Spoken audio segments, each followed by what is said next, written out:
All right, good evening, everybody. I would like to call this meeting to order, the Southgate Planning Commission meeting for Tuesday, September 16th, 2025. It is now 6:42 p.m.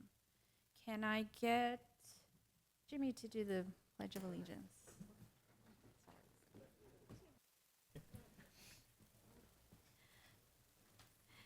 Thank you. And can I get a roll call? Chairperson Ruiz, Present. Vice Chairperson Prieto, Present.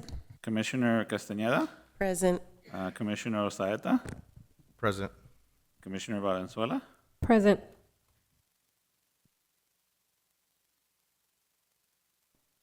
I, Javier Barraza, Special Projects Coordinator, certify that a true and correct copy of the foregoing meeting agenda was properly posted on September 11, 2025, 72 hours prior to the scheduled meeting as required by law.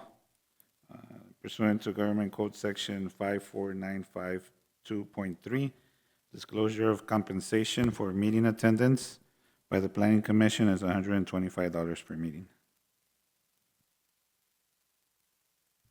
Thank you. Consent calendar.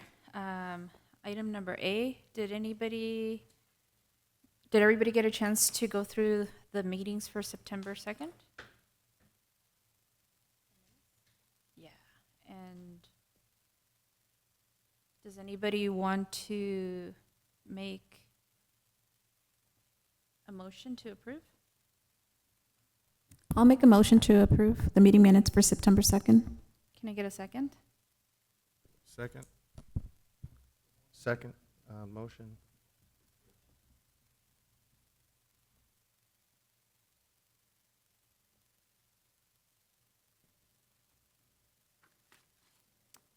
Commissioner Castañeda, Abstain. Wasn't here. Commissioner Osaeta, Yes. Commissioner Valenzuela, Yes. Vice Chairperson Prieto, Yes. Chairperson Ruiz. Yes. Motion passes. Thank you. Now on to item number 8, public hearings. Do you want to read that in? Yeah, I'll go ahead and introduce this, Commissioner Chair. This item is for conditional use permit number 25-02. The Planning Commission is conducting a public hearing to consider approving conditional use permit number 25-02 to allow the sales of alcohol, ABC license type 41 for beer and wine, for on-site consumption in conjunction with an existing restaurant, Tacos El Único, located at 2801 Firestone Boulevard, Unit B, and finding the project is categorically exempt from the CEQA, or California Environmental Quality Act, under Section 15301, Class 1, existing facilities. We have Senior Planner Pelayo here that will give the presentation, and so I'll turn it over to him. Good evening, Madam Chair and Planning Commissioners. Just waiting on the presentation to pop up.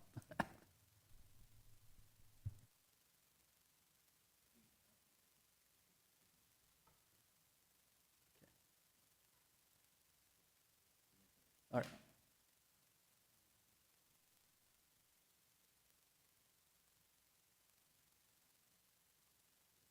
I can take it from there.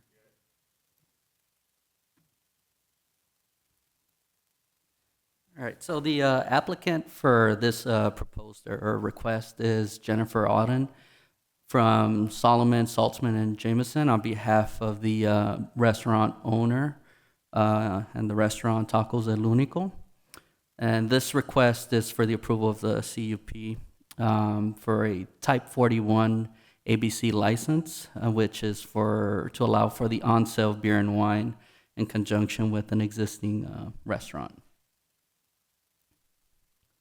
This slide before you shows an aerial image of the subject site and its surrounding context. So the property is located on the north side of Firestone Boulevard, just west of the intersection at Long Beach Boulevard. The site, it forms part of a small shopping center There's a pad at the corner of the intersection there on the northwest corner, which includes some convenience store and bank institution businesses. And then the subject business or restaurant is located on the westerly half of the property. Now, this restaurant, it forms part of, within that building, there's 2 tenant spaces. The restaurant occupies one, and then there's another business which fronts Long Beach Boulevard, and it sells concession foods and snacks. Here's another aerial perspective of the subject site. The site's surrounded by automotive uses directly to the west, other automotive used auto dealership to the north, and then the bank institution to the east. And directly across Firestone Boulevard to the south, there's an elementary school. It's worth noting that the elementary school has very limited access for students along Firestone Boulevard. Most of its traffic is controlled through the Small Collector residential street on the south side of the campus. This is a larger cropped image of our city's zoning map, which depicts the subject property. It's within the urban neighborhood zoning district. And this is a parcel map. Highlighted in a light blue shade is the parcel in which this subject restaurant is located. And here are some images of the existing site conditions from different angles. On your top left, you have a perspective from Firestone Boulevard looking into the site. As mentioned earlier, the tenant space fronting the street is another business. It's called El Churrito, but the restaurant that is making the request is the tenant space at the rear of that building. It occupies approximately 3/4 of that entire building. On the top right is another image of the building itself. And then the bottom images are other perspectives of the, here on the bottom left, you actually see a better image or representation of the storefront and frontage of the Tacos El Único restaurant along its parking lot. Here are additional images within the site. It shows the existing conditions of the parking lot, and there's a drive-through component to the existing restaurant, which wraps around the north side of the building along and toward the westerly edge of the building and the site. The site does have a shared parking lot with the convenience store and the Chase Banking Institution. You can see it in the background on the bottom left image and also on the top right image.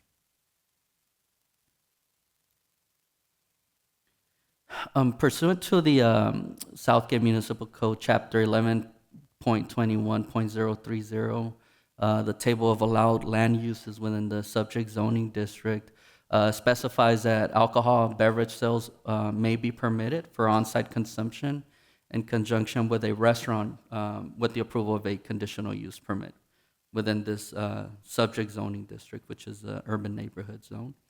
There are required findings for the approval of a CUP, which are identified in the staff report.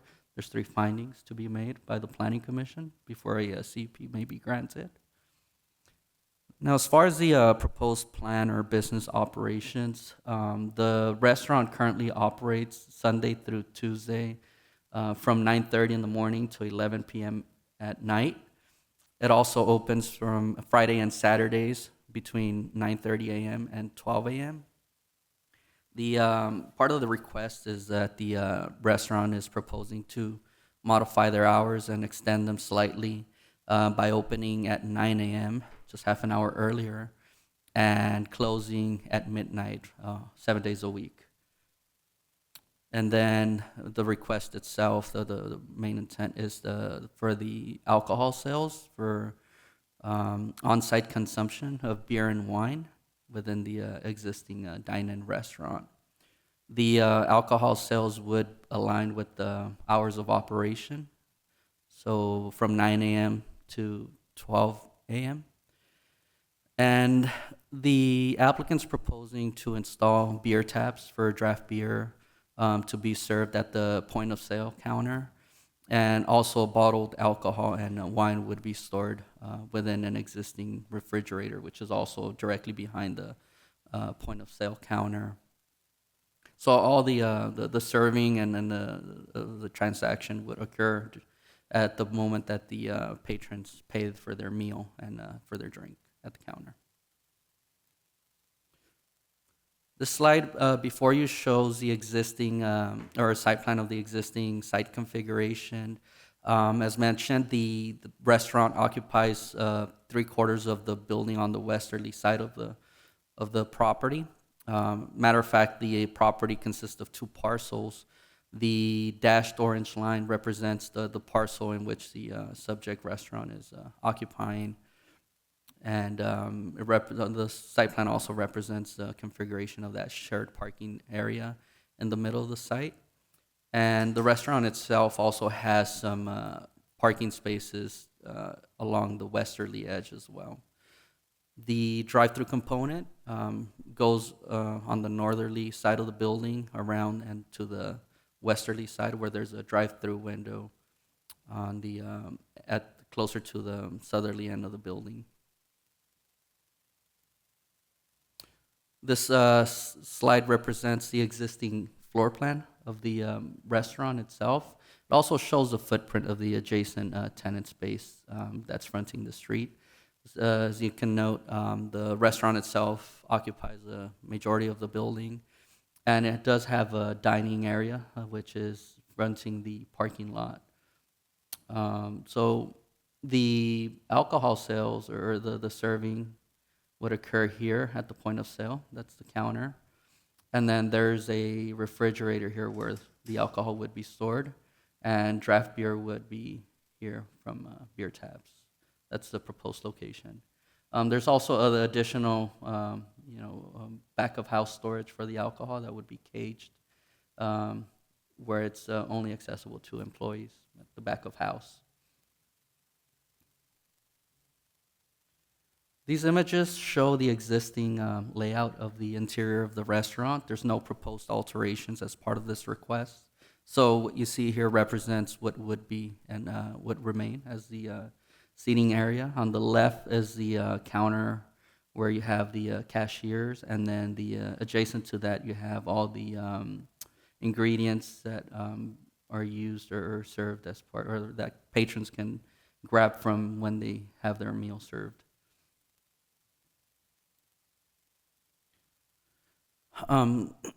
So this is an existing use, and currently the site is under park based on our current zoning code regulations.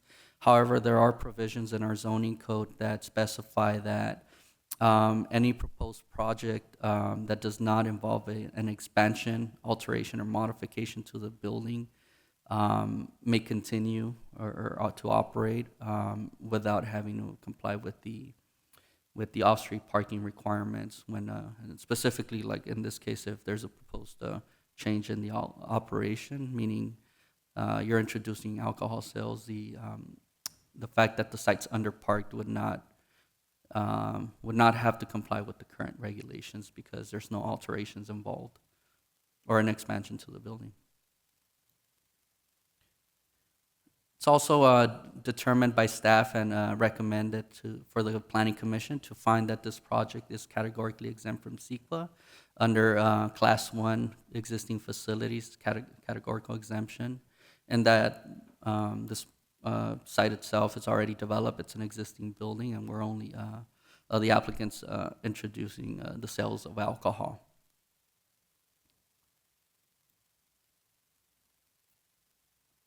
Staff also has specified that there are those 3 required findings, which are listed in this list in the slide before you. And staff recommends that the Planning Commission find that this project is categorically exempt from the California Environmental Quality Act under Class 1 existing facilities, and also to make the required findings and requirements set forth in our City of Southgate's municipal code for approval of the application for the conditional use permit 25-02, subject to the proposed conditions of approval or any other conditions that the Planning Commission may wish to impose. This concludes my presentation. I'm happy to answer any questions. We also have the applicant here tonight and the restaurant owner, so they can also answer any questions as well that you may wish to direct to them. Yeah, actually, would you like to say anything before we start asking questions? Or just push the green button. Good evening, Jennifer Oden. I have the pleasure of representing the applicant, the owner and operator of Tacos El Unico, specifically the Sanchez family, and even more specifically Eric Sanchez, who's seated over my left shoulder a couple rows back. First, I just wanted to say thank you to your staff, to Rodrigo specifically. It's been a pleasure to work with Rodrigo. He was professional, responsive, courteous, an absolute pleasure to work on this project with Rodrigo. I will let Eric give a little bit of background with respect to Tacos El Unico, but if I can, for just a minute, this location, this restaurant, has been in the city of Southgate since the mid-1990s, roughly 1996. It was at 2811 Firestone, and then in about 2009 moved into this building, which Eric owns the building as well, and of course operates the restaurant there at the current location. Spent several $100,000 remodeling that location, bringing it to what it is now. I hope the pictures did a little bit of justice to show you just how clean and nice the location is. And really the request before you is a result of owning and operating at that location for so long and hearing from customers, hey, I'd really like to have, a beer with my meal or a glass of wine, right?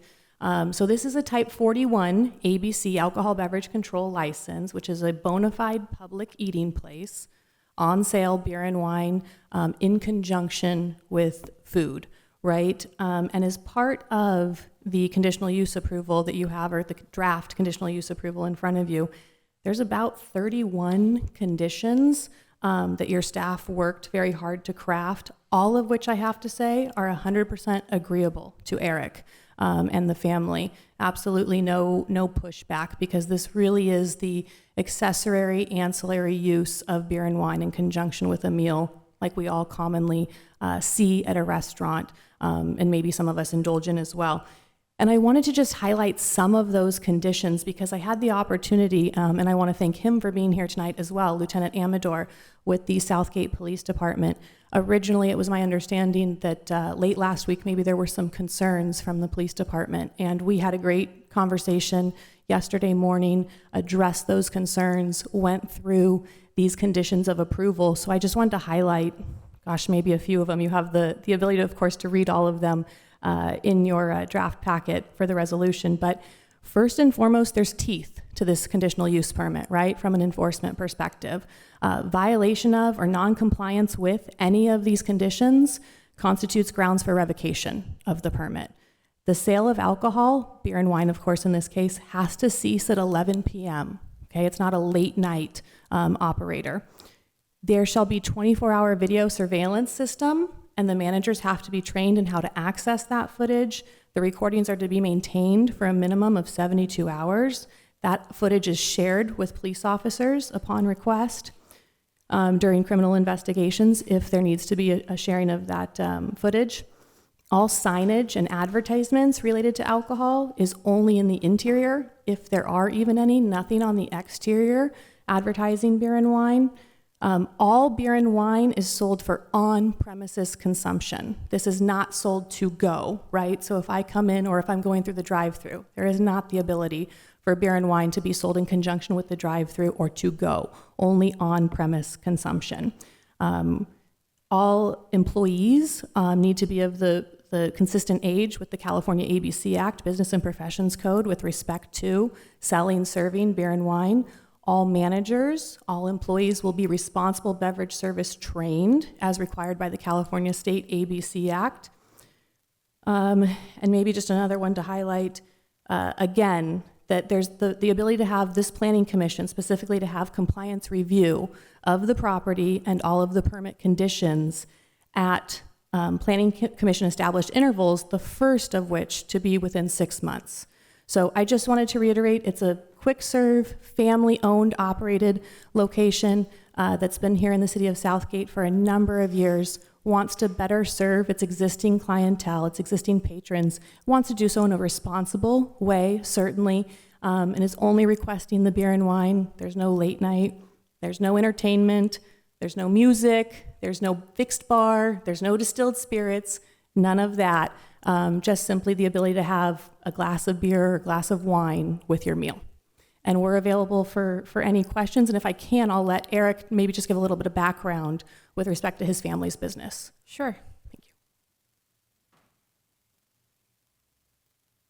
you. Hello, my name is Eric Sanchez. I'm currently the owner for Tacos El Único and also the landlord for the whole shopping center. So we own and operate the whole building. My dad started like 1997 on the corner. He operated it for about up until like 2018 when he decided to kind of semi-retire. That's when we took over. And so the reason we moved over from the corner to the side was because business was not as good as it used to be before in the past. So when we made the move over to the side, we had to make improvements, changes, adapt to what was going on in the environment and the community. And we've been there for a long time. Customers were still coming in, but we felt we had to improve a little bit more. So luckily, we've been able to do that throughout the years. Aside from that, on our side, I've been making improvements. We've been keeping up with what we need to do. We were lucky enough to apply for the drive-through like about 7 years ago. We were able to obtain it. Luckily, the city permitted us to open up during COVID.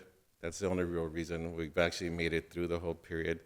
We opened up the drive-through lane, get customers in and out of there. And just want to make sure that you emphasize that we really want to continue the tradition that we've been having there as a family restaurant. We're familiar with the area.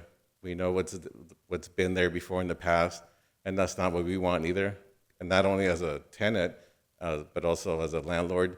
I'm not looking to have problems on my property. I'm not looking to have people come in here and cause problems for myself or any other of my tenants. So that's not our goal, really. We just, as a demand from our customers that are coming in and saying like, hey, we come in here with our families, we come in here for a lunch or for a dinner, we want to be able to enjoy a beer, and that's about it. Most of our customers are in and out pretty quickly. It's not a full-on like waitress service or anything. No one's going to spend there longer than 45 minutes. That's really our customer base now. I don't anticipate that to change either. And obviously, emphasize that all the conditions that are being set forward that we're going to apply and make sure that we comply all the way through. For the same reason that we don't want to have any problems either. We even reduced our hours during COVID. We used to be open until like 2 or 3 in the morning. We were late destination for a lot of people, like an after-hour place, but COVID shrunk that down, and we never found the necessity to open it back up. We just never found the need to be like open until 3 in the morning. And being that we wanted to emphasize on being more of a family place, we just didn't want to. So we continue to stay open pretty early, like until 12, only on Friday and Saturday, just to accommodate customers too. But past that time, we don't have any plans to stay open past that time for the same reason. And just to emphasize that I appreciate the opportunity to at least bring this forward, and hopefully you guys consider it. And if there's any other questions for me or any concerns, then hopefully we can address them. And thanks again for your time. Thank you for speaking. Should we open it up and invite the officer to come speak, or did you want to say anything, officer? I don't need to speak unless you have a question. Got it. Thank you. Do any of my colleagues have any questions for the speakers? Quick question. It was referenced that there was a conversation with the police department around their concerns. So can you shed some light on that? Yeah, because I was pleasantly surprised to see. Yeah, I will say I was pleasantly surprised to see that the police department expressed concerns. Commented? Because usually we've seen quite a few come to the planning commission, and some are closer to schools, some are on parks, and Right. we haven't had any concerns on that end.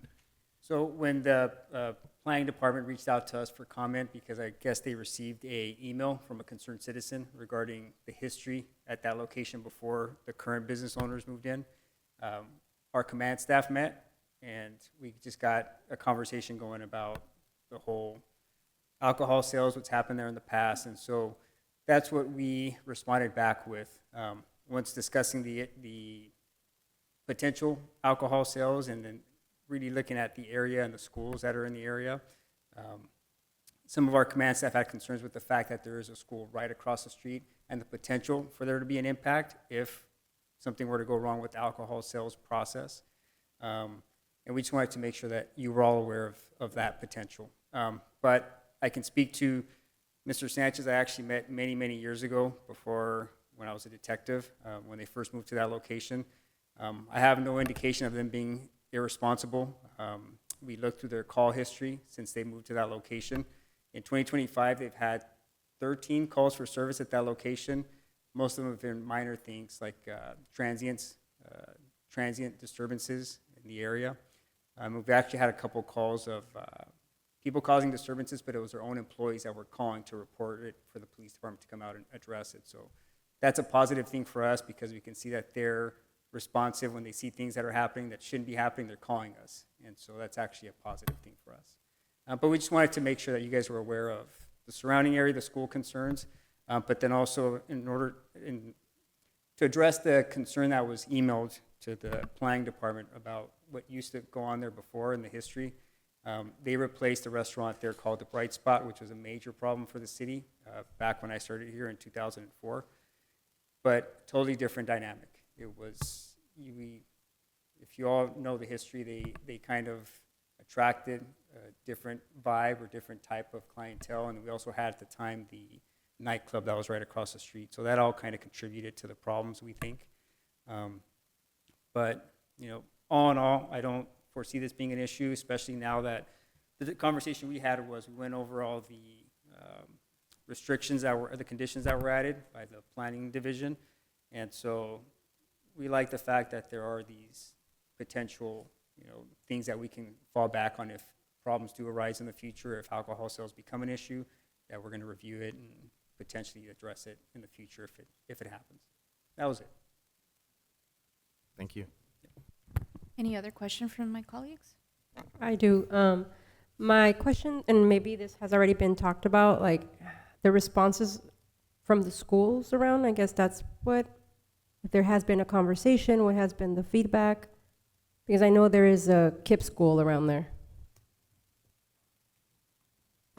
I can address that by answering there's been no specific feedback from the school to which we're aware of. In conjunction with this conditional use permit application, of course, the public noticing goes out, right? Which we know there was one comment that was received to date and mostly focused, as Lieutenant mentioned, with the problems of the past, right? Which is not what this owner-operator is, certainly, and the concern with the school nearby.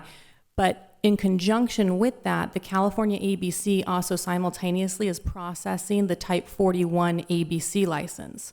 As a result of that, the ABC does its own investigation as well. Schools certainly are a consideration point for the ABC. I just checked with the ABC consultant today, and to date, from the ABC's perspective, there's no concerns, no objection, no protests. Everything's evaluated, of course. Conditions will appropriately be placed on the license if ABC ultimately approves it, which is the way that they're going. So I can answer the question by saying there has not been an outright voice or opposition, I should say, or concern from the school itself. And it has been considered, of course, as part of the CUP application and the state ABC license application. Thank you. Any other questions? Is it Mr. Sanchez? Yeah. I just want to say thank you for investing in our community. Tacos El Único is one of my favorite restaurants. Oh, thank I you. specifically like the drive-through. It's very helpful coming out of work when you're on the run. And la salsa verde, my favorite. Thank you so much. I I appreciate do it. have a couple of questions as it pertains to the alcohol that it's going to be served or potentially served. Is this on tab, and is there different types of alcohol? Initially, I think we're gonna stick to just cans, no glass. We do have a tap on the layout that we want to incorporate, but we want to start just with the cans. We want to see how that goes. If we'll, again, being precautious, we'll probably put the tap in, and then when we're ready, maybe turn that on. But we don't have any plans of making anything or any drinks or anything like that, not to start with. Just cans. Does that answer your question? Yeah, because I read it's also tab, something on tab. Yeah. Like I said, we're gonna put the tap in, but we don't plan to use it initially or make that our primary sales. Because I'm still trying to figure out, because this is the first place we ever sell alcohol, so I don't know what's gonna sell, what's not gonna sell. So we figure we would put the tap in, but after discussing and thinking about it, we're just gonna stick with the cans to start with. That's really where we want to focus on to begin with. And what about with the wine? Well, we probably won't even incorporate it, to be honest with you. I mean, we probably won't even sell wine in the beginning. I just don't think we have a customer base for it. So probably won't even be something we'll be adding.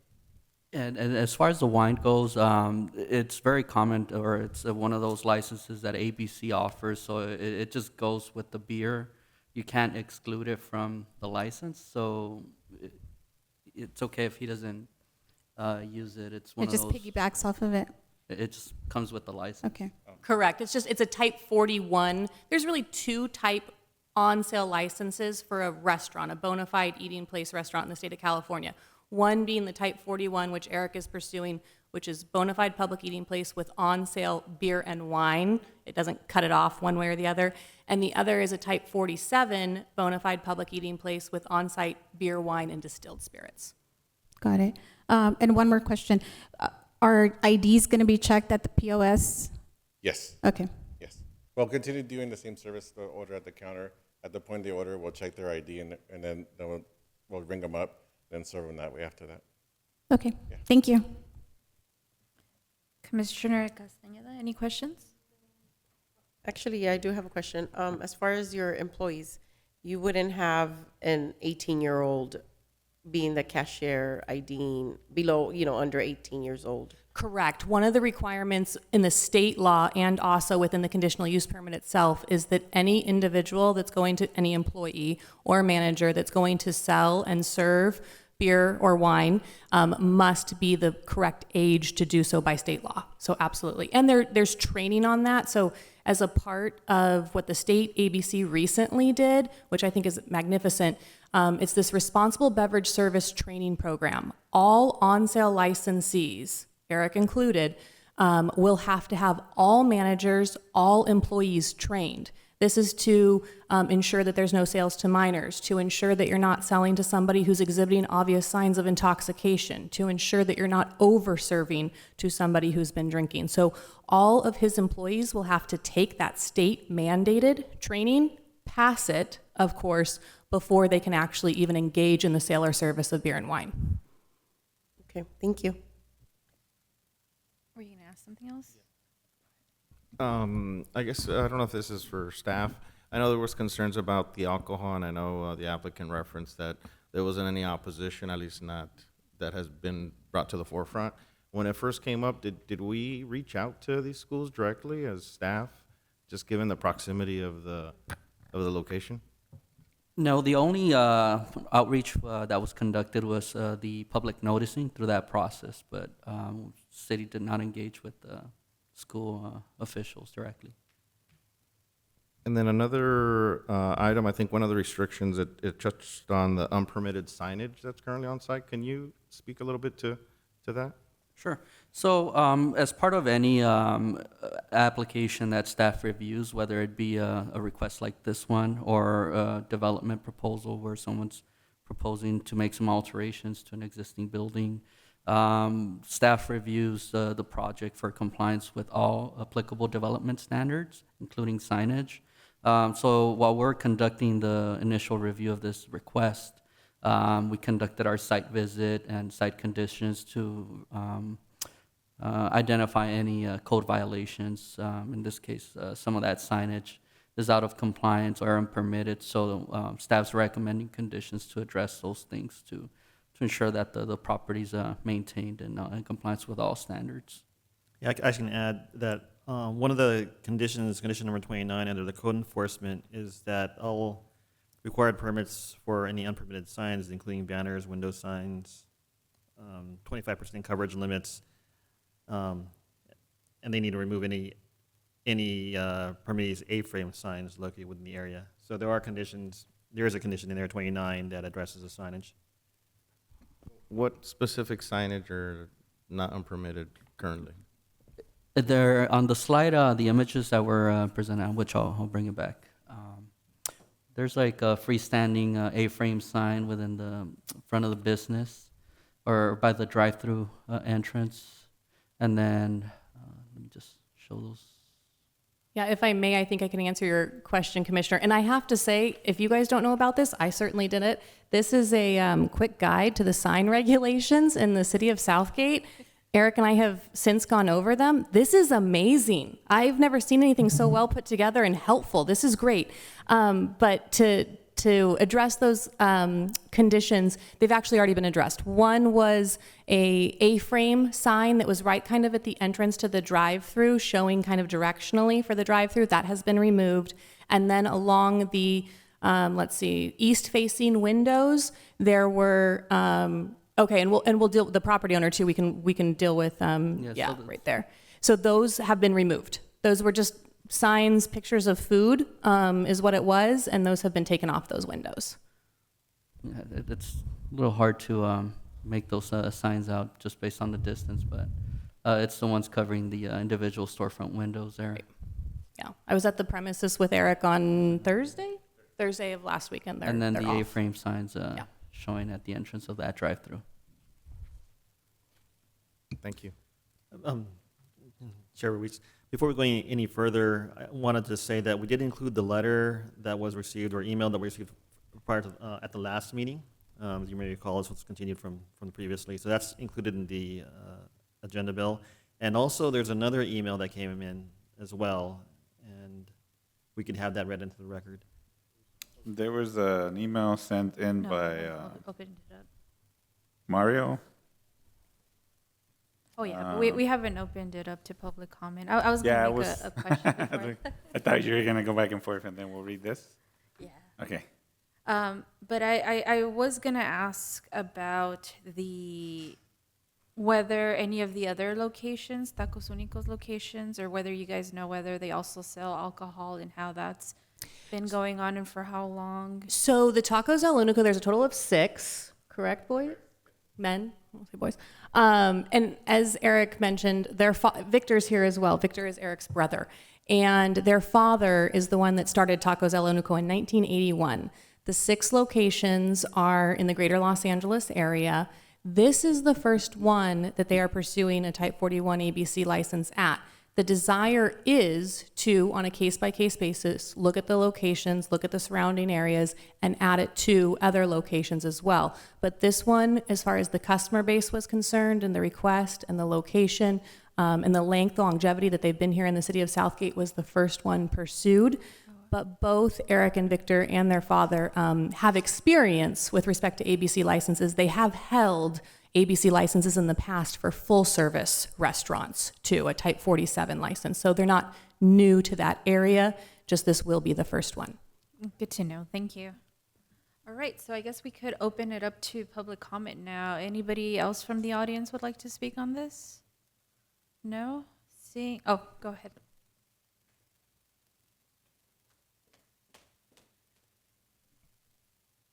If you can say your name. Hello? Okay. My name is Brittany. I actually live around the corner from the restaurant, and I've been raised there since I was a little girl. So I know the family. I've been going to that restaurant. I go there twice a week with my son. It's walking distance, and it's a very welcoming and family-friendly environment. It's busy. I'm super happy that they're applying for an alcohol license because it just means more money, more investment into the businesses in Southgate. So I'm all for it. Eric, his brother, his family, they're responsible people. Eric's always on call with his employees. He's very good about that. So I don't see there being any issue with the alcohol license. I'm actually all for it. So that's it. Thank you very much. Thank you.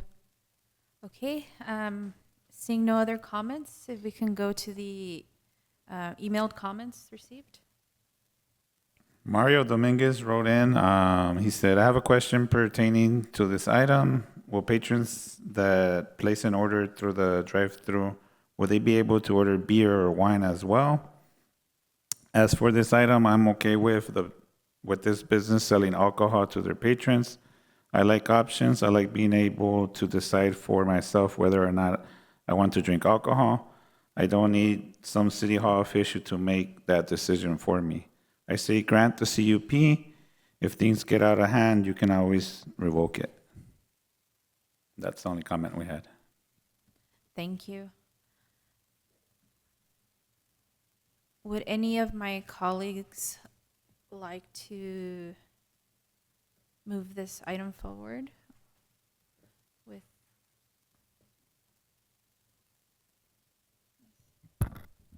I can make that motion to approve the conditional use permit for CPU 25-02. I second. Can I get a roll call?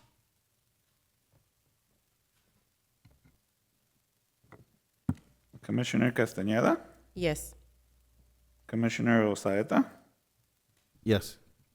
Commissioner Valenzuela, Yes. Vice Chairperson Prieto, Yes. Chairperson Reese. Yes. The motion passes. Congratulations, and thank you guys for coming.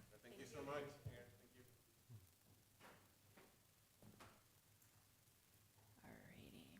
So now on to item number 9, open session items. None.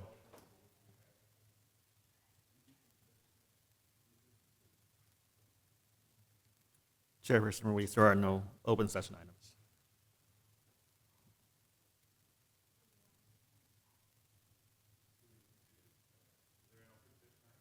No, there's no open session items. We can move Oh. down to item 10.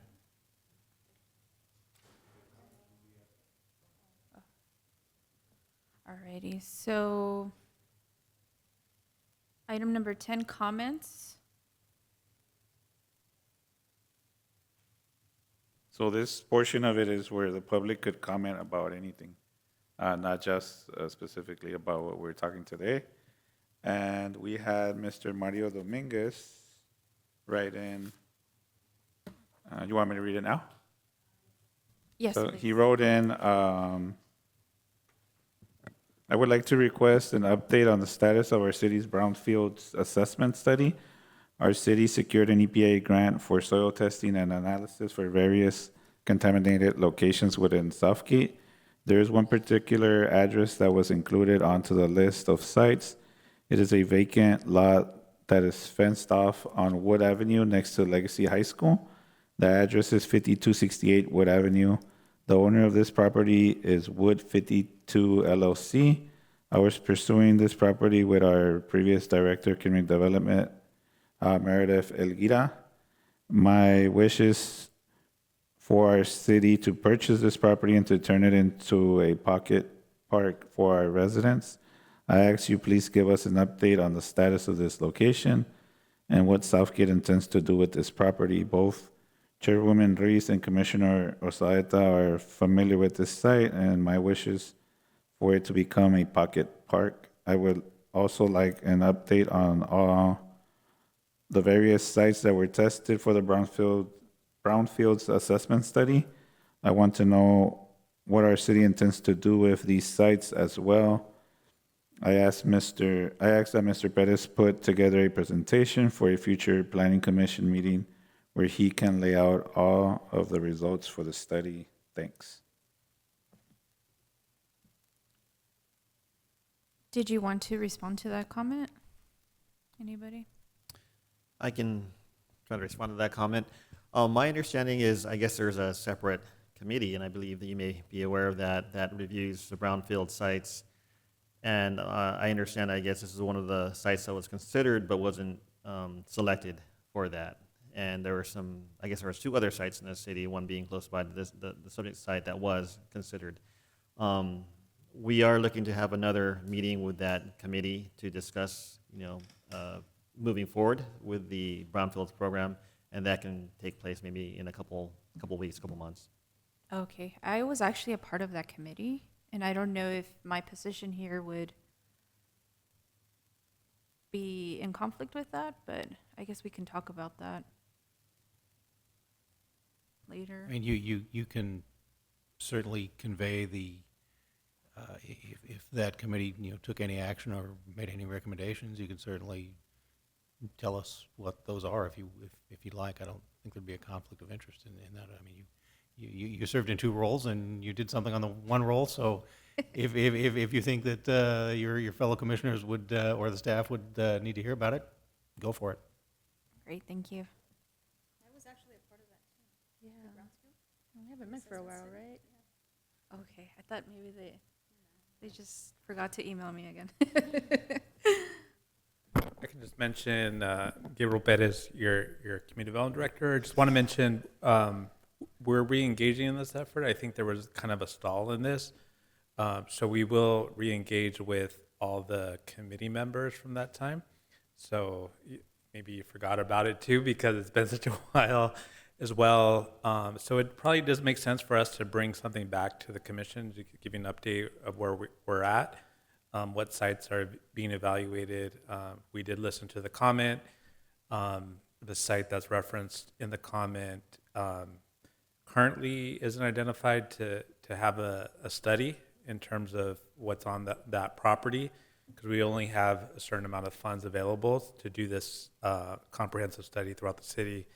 So we are trying to see if we can still get it funded, talking to the consultant. But overall, I think what we'll do is bring something back to the Planning Commission as some kind of report presentation. Got it, thank you so much.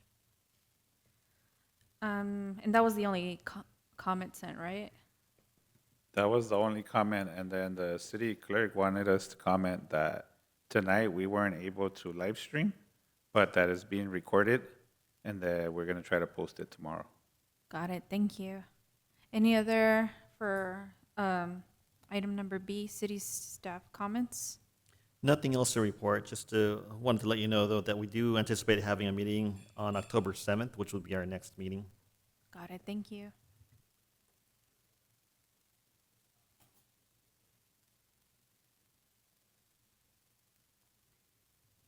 Oh, okay. Yes. Well, yeah, so we do have an item also, sorry, items going to city council for next Tuesday night, city council. One being the ordinance amendment, which went before the planning commission back, gosh, about a month ago or so. You recommended approval of the ordinance, the ADU ordinance to the city councils. That will be considered at their meeting on Tuesday. Also, we have another one for the Gateway Cities Councils of Government, and that's to accept an MOU, Memorandum of Understanding, in order to receive a grant. So that grant funding we're anticipating will be used to help the Gateway district-specific plan area that we started working on several years ago, but was never completed. I think the last time we looked at that was probably around 2019. But it hasn't been revisited. So we're looking to use that grant money to revisit that specific plan and see what improvements or plans we could have for that area. Thank you. All right, so on to item number C, Planning Commission comments. Any comments from my colleagues? I just have a clarifying question. So in regards to situations, for example, taking it back to, like, what was this property, the Brownsville assessment. So in a situation, for example, I live near there, and is there a conflict of interest for my participation or community talking to me, because I also have questions about the property that's on, and maybe this is not the meeting, but on Atlantic and Tweedy, where it used to be the milk, I don't know, forgot what it was called. The Adela. Huh? Yeah. No. The big old property that was the empty lot that used to be, yes. So, I mean, I just have like those questions. It depends on what action the commission would be taking on the property and how close you live to the property, because there's different actions that Are you 500 feet? Are you 1,000 feet? Or are you a quarter mile away? Depending on what you're deciding, there are situations when you would have to recuse yourself, and then there's other situations. I don't know if you go to the city council meetings. Gil Hurtado, he lives right next door to the Urban Orchard Park, so he had to recuse himself on a number of issues pertaining to that park. It would be the same with you, depending on what we were deciding and how close you were. Thank you. Yeah, generally, if you're within 500 feet of a subject property, then you would, recuse yourself. But if it's like an ordinance amendment, like the ADU ordinance that affects the entire city, that's really nothing you can do. We need people to vote on that, and so you are, if it was an ordinance amendment affecting the entire city, that's kind of a citywide thing. Thank you. Commissioner Elzeta? Yeah, maybe a couple questions or comments. One is, Rodrigo, great job again with your presentation and very detailed. I always appreciate your attention to detail as you navigate the complicated relationships with folks that want to, expand their business. I guess maybe it's more of a comment for staff just as a whole. Is I understand that that might not be part of the existing process where we're contacting maybe schools or youth facilities by maybe businesses that are now hoping to offer beverage services. We've seen like a proliferation of that across our city, and I anticipate it's only going to continue as you start to see this model continue to expand, right? We see that even in our Azalea area where there's restaurants, they have beer and wine. That just seems to be like the norm these days, and it's a proven business model that's working, right? But as we kind of entertain future opportunities that come to the forefront, I think that would be maybe something that maybe staff can consider, especially if I know the 600 feet is not the determining factor on whether that license would be approved. But I think just as good neighbors and just good stewards of our community, it might be something that we might entertain to kind of engage our local schools, especially within that distance. That's just my comment. If it puts your mind at ease at any about the proliferation and you're worried that there's going to be alcohol sales on every corner and every block, the ABC itself does have rules on that. They section cities out into different zones, and they only allow a certain number of licenses within those zones. And once there are enough of those, usually it's 3 or 4 within a zone, that the zone is deemed saturated, if you will, then there are additional findings that applicants need to surmount with both the ABC and with you folks as well. So it's not just no breaks at all when you get to a certain point, and you can say, well, wait, there's already 6 of them within this area. Then you do have more leeway to say enough is enough. Yeah, and I understand that maybe that might not be an approach that the applicants would want to take because it creates a floodgate for potential opposition for something along these lines. But I keep going back to the community as it is. Our community is not civically engaged and not engaged as we would like them to be in just business matters, period. But once again, that was just my comment. But the school did get notice. Yeah. So and nobody from the school. They probably got a letter, just like every other resident. Well, right? To the front desk or whoever's true, managing. And I would hope that they would read it and not throw it away. And if they read it and had a concern, I would hope that they would either, at the very least, send you back a letter or shown up here to raise an issue. And I'd like to think the school officials are diligent enough that the fact that they weren't here means that they had no issues with it, not that they ignored the letter. Yeah.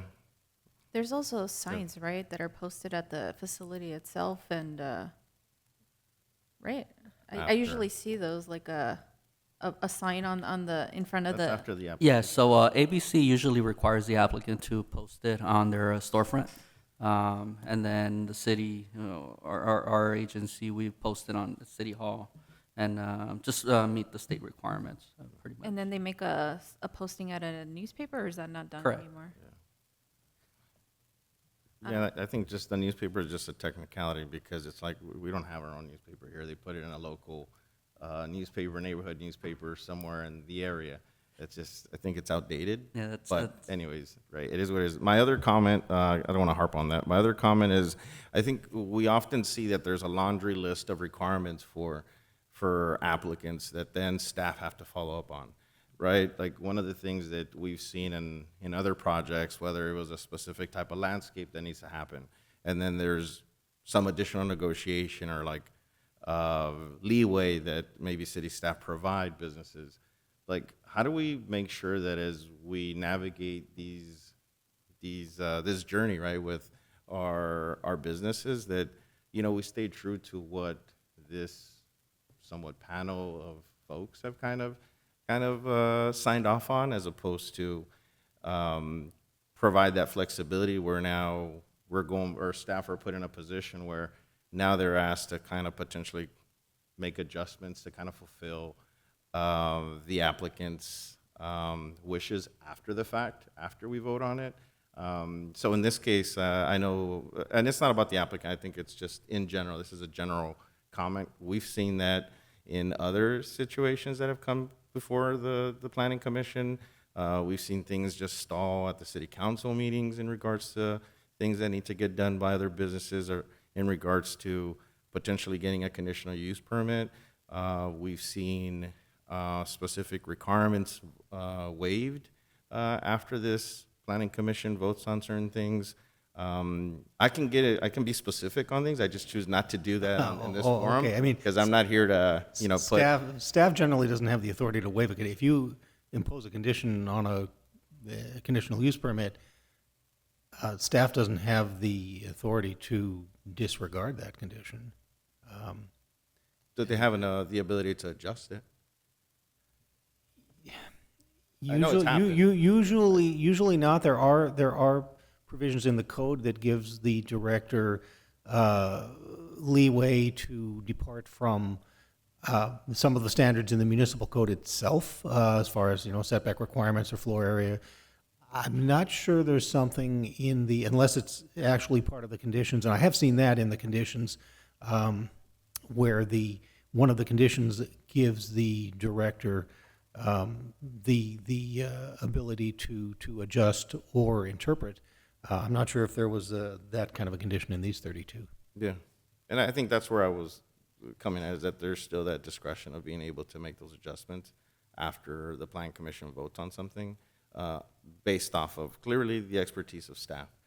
But, you know, I asked the staff that question just because I know sometimes, you know, even though we all kind of agree here, you know, the applicants seem to be happy, but, you know, at the end of the day, you know, it's business. The applicant's going to want to potentially find some potential savings even after the fact. And we've seen it, and I can talk to staff after the fact on things that I've seen that have come before this commission. But like I said, I'm not here to put any business on notice in any way, but I do know that's happening. Well, I know at least with this one and all of the alcohol, you know, you get as many checkups as you want, and including one within the next 6 months. So, you know, sometime between now and March, we'll be back here giving you an update on how this particular, whether there's been any problems as a result of the issuance of the CUP. Thank you. And did you guys have any comments or questions? Too, I think just kind of echoing what Jimmy just said, following up on 6 months from now, we've had that a couple of times already. The last one I can remember was Target, and we were supposed to get a report as far as how their on-premise, what were they doing? They were doing, wine tasting, and we never really got anything, or no one came back with any information. And then the restaurant on Southern as well. Southern and Long Beach?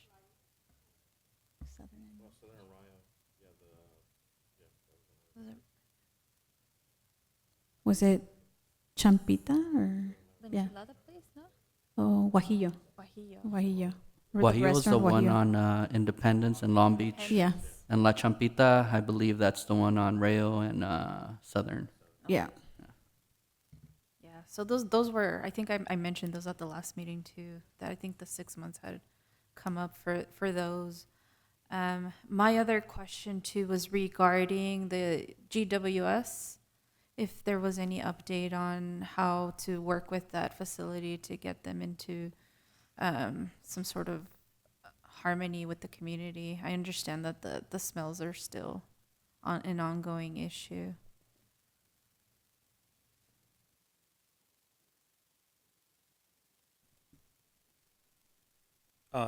Yeah, just a quick update on that. Staff is following up, code enforcement, responding to some of the comments. They mainly come from a couple people, but that's kind of why I was out late to the meeting today, because I was just out there because we got a complaint. And so staff has detected the odor. We did meet with UWS and GWS staff about it.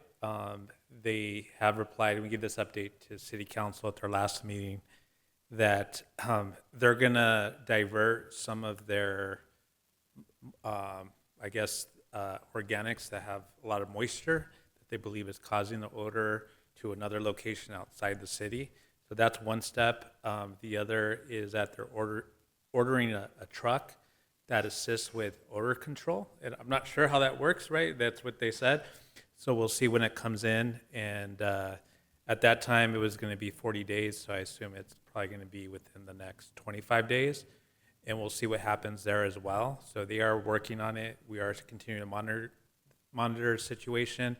If it still is a situation that sustained itself after those measures, then we'll have to figure something else out. But the owner is aware of the complaints. They are trying to deal with it. And a lot of those complaints are also going to the Air Quality Management District as well. So we are trying to be diligent about it. We're not trying to shut anyone down. We're trying to see how all this can be mitigated, because there is also an important need of that use that's there, right, for kind of everyday activities for the city. But that's the update right now. It's a daily thing that we're following up on. Great, thank you so much for being on top of this. Alrighty, so my last comment or maybe suggestion on a training, I know it's maybe a big ask, because even I, as an environmental scientist, have don't have a full grasp on CEQA, but I think maybe a presentation on it might be great for us, because it's something that shows up on all our decisions, and I think it would be helpful for me, myself, and even my colleagues to get a little more understanding on what exactly it is that you mean when items are exempt, and considering some of the changes that are happening to the law right now too. I think it would be a great help for us to really understand that, because it is part of almost every meeting. Yeah, we could schedule that for an upcoming meeting. Awesome, thank you. Great, so can I get a motion to adjourn? No? I thought we were, because that's what council does, but. All right, so I guess we'll just adjourn at 7:46. There's power in the gavel.